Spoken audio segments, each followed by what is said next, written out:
Hey guys, welcome back to our channel. So for today's video, I'm going to teach you how you can easily change your currency in Klook.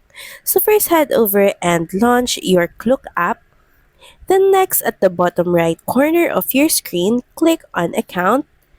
Then scroll down to settings. So click on settings. And here you can see the currency options under the preferences section. All you have to do is click on it. Now from here, you can see a list of currency availables that you can choose from. From here, just click on your desired currency. So say for example, we're going to change from Philippine peso to US dollar. So just click on your preferred currency. And automatically, it will be changed to that currency.